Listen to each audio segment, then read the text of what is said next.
Hello anime lovers, welcome back to our channel. तो आज की वीडियो से हम एक न्यू एनिमे स्टार्ट करने जा रहे हैं जिसका नाम है सोलो लेवलिंग। तो इस एनिमे में हमें बताया जाता है कि एक दिन अचानक अर्थ पर पोर्टल ओपन हो जाते हैं। पोर्टल की दूसरी तरफ एलियंस रहते हैं जिन पर इंसानी हथियारों का कोई भी असर नहीं होता। तो इनको खत्म करने के लिए इंसानों ने एक अलग से टास्क फोर्स बनाई है जिसको हंटर्स कहते हैं।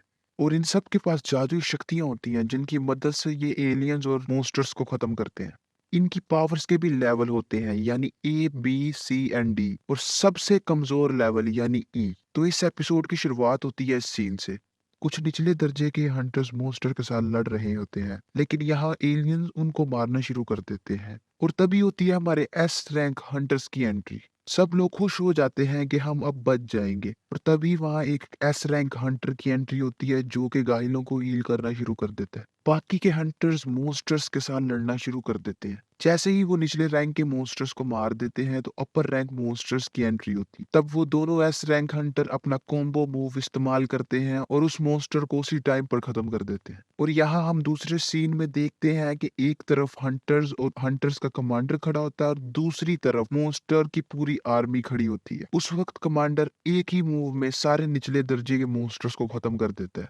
बाकी के हंटर्स अपर रैंक के साथ लड़ना शुरू कर देते हैं और सबको खत्म कर देते हैं। उसके बाद सीन चेंज होता है और हमें 3 साल पहले का फ्लैशबैक दिखाया जाता है जहाँ पे एक और पोर्टल ओपन है लेकिन हंटर्स ने उधर अपना बेस बनाया होता है। और यहाँ पर हमारे मेन कैरेक्टर संग की एंट्री होती है और हमें पता चलता है कि संग सबसे वीकेस्ट हंटर है। और यहाँ पे हमें एक और कैरेक्टर देखने को मिलती है जिसका नाम है जूली। जूली संग को देखते ही उससे पूछती है कि तुम्हारी ये हालत कैसे हुई, जिस पर संग कहता है कि एक मिशन के दौरान चोट लग गई और वहां पर कोई हीलर भी नहीं था जिसकी वजह से मुझे हॉस्पिटल जाना पड़ा। और वो यहाँ पर बात खत्म करके अपने टीममेट्स के साथ पोर्टल के अंदर चला जाता है और वहां पर संग कहता है कि मेरे पास सिर्फ यही एक चाकू है जिसके अंदर ना होने के बराबर शक्ति है, पर खैर ना होने से तो अच्छा है। तभी वो जूली जो कि टीम की हीलर है उसके साथ आगे चला जाता है और यहाँ पर हमें दूसरा सीन दिखाया जाता है जहाँ पर सब चेयरमैन और लीडर्स मीटिंग कर रहे हैं। और यहाँ पर हमें पता चलता है कि जो भी सामान हमें पोर्टल से मिलता है उसकी मदद से ही हंटर्स के हथियार बनते हैं। अब यहाँ पर दोबारा हमें पोर्टल का सीन दिखाया जाता है जहाँ पर संग कहता है कि आखिरकार मैंने एक मॉन्स्टर को मार ही लिया और उसको एक कीमती पत्थर मिलता है। अभी वो खुशी हो रहा था कि उस पर एक मॉन्स्टर हमला कर देता है। हमले के दौरान संग का हथियार टूट जाता है और वो पूरी तरह घायल हो जाता है। वो मॉन्स्टर संग को खत्म ही करने वाला होता है और उसी वक्त एक हंटर आकर उस मॉन्स्टर को मार देता है और वो जूली को कहता है कि संग को हील करो, मैं दूसरे मॉन्स्टर्स को मारने जा रहा हूँ। इसके बाद हमें मीटिंग का सीन दिखाया जाता है और जहाँ हमें पता चलता है कि एसेंस स्टोन सिर्फ उसले मॉन्स्टर्स को मारने से ही मिलता है और जो स्टोन एस रैंक के मॉन्स्टर्स को मारने से मिलता है उसको माना स्टोन्स कहते हैं। इन स्टोन से पावरफुल वेपन भी बनते हैं और ये स्टोन एनर्जी का एक बहुत बड़ा सोर्स भी है जिनसे बिजली और फ्यूल भी बनता है। इसीलिए उस शहर की गवर्नमेंट वहां से स्टोन्स इकट्ठे कर रही है। और यहाँ हम देखते हैं कि जूली ने संग को हील कर दिया है। तब जूली संग से पूछती है कि क्या तुम किसी अपनी जिद की वजह से हंटर बने हो, क्योंकि अगर ऐसे ही चलता रहा तो तुम मारे जाओगे। जिसपे संग जूली को सॉरी बोलता है। तभी सब हंटर गुफा में से कीमती सामान इकट्ठा करना शुरू कर देते हैं। भी सब लोग सामान इकट्ठा कर ही रहे थे कि हंटर्स के लीडर को एक और रहस्यमय गुफा मिलती है जो कि बहुत लंबी होती है। कुछ हंटर्स कहते हैं कि हमें इसके अंदर जाना चाहिए और कुछ कहते हैं कि हमें वापसी चले जाना चाहिए। तो ग्रुप का लीडर डिसाइड करता है कि हम वोटिंग करेंगे और जिस पे ज्यादा वोट होंगे हम वही डिसीजन लेंगे। तब वोटिंग स्टार्ट होती है। आधे लोग कहते हैं कि हमें जाना चाहिए और आधे कहते हैं हमें नहीं जाना चाहिए। नंबर्स इक्वल होने के बाद सिर्फ संग ही वोट देने वाला बचा था। उसी को डिसाइड करना था कि हमें जाना है या नहीं और वो डिसाइड करता है कि हम गुफा के अंदर जाएंगे। संग के इस फैसले की वजह से जूली भी उससे नाराज हो जाती है और यहाँ पर सीन दोबारा चेंज होता है और हमें देखने को मिलता है कि दो चोर एक लड़की का पर्स चुरा कर भाग रहे हैं। तभी एक लड़की उन चोरों के रास्ते में खड़े हो जाती है और उनसे पर्स लेकर उस लड़की को वापसी देती है। पर हमें यहाँ पता चलता है कि इस लड़की का नाम हायन है जो कि एक फेमस एस रैंक हंटर है और वहाँ भीड़ जमा होने लगती है जिसकी वजह से वो वहां से चली जाती और हम यहाँ संग और उसके टीममेट हंटर्स को देखते हैं जो कि पिछले 40 मिनट से गुफा में चल रहे हैं लेकिन उनको कोई भी चीज नजर नहीं आ रही। सो इससे पहले कि हम वीडियो में आगे बढ़े मैं तुम्हें बताना चाहता हूँ कि जैसे ही ये एपिसोड रिलीज होगा इसकी एक्सप्लेनेशन चैनल पे आ जाएगी। अगर तुम इसको मिस नहीं करना चाहते तो जल्दी से चैनल को सब्सक्राइब कर लो और अगर ऐसी वीडियोस और देखना चाहते हो तो इसको लाइक कर दो। हम यहाँ देखते हैं कि संग और उसकी टीम को गुफा में एक दरवाजा मिलता है जो कि बहुत ही रहस्यमय है। उनके दरमियान बहुत ही बहस होती है कि हमें अंदर जाना चाहिए या नहीं, लेकिन काफी बहस के बाद वो इस दरवाजे को खोलने का डिसीजन लेते हैं। वो जैसे ही अंदर जाते हैं उनको एक बहुत ही विशाल और अजीब सा कमरा नजर आता है जिसके अंदर बहुत बड़ी बड़ी मूर्तियां हैं जो कि देखने में बहुत पुरानी लगती हैं। संग सबसे बड़ी मूर्ति के आगे खड़ा होता है और कहता है कि ये सबसे बड़ी मूर्ति है। काफी देर वहां खड़े होने के बाद जूली संग से कहती है कि वो मूर्ति की आंखें हिल रही हैं। संग जवाब में कहता है कि तुम्हें जरूर कोई वहम हो रहा है। वो ये बातें कर ही रहे थे कि उनके वापसी जाने का दरवाजा बंद हो जाता है। सब बहुत डर जाते हैं। तब एक हंटर बहुत गुस्से में आ जाता है और शिकायत करना शुरू कर देता है कि मैंने पहले ही कहा था कि हमें अंदर नहीं जाना चाहिए, और वो दरवाजे की तरफ बढ़ता है। जैसे ही वो हंटर दरवाजे की तरफ बढ़ता है तो मूर्ति हिलना स्टार्ट कर देती है और तलवार से उस हंटर को दरमियान से आधा कर देती। तब सारे हंटर शोर मचाना शुरू कर देते हैं और तब ही चिल्लाकर कहता है कि नीचे झुक जाओ, और मूर्ति आंखों से लेजर मारती है और आधे हंटर्स को खत्म कर देती है। और ये एपिसोड यहीं एंड हो जाता है। मिलते हैं नेक्स्ट वीडियो में। सब्सक्राइब कर लेना ताकि तुम नेक्स्ट एपिसोड मिस ना कर। सी यू देन।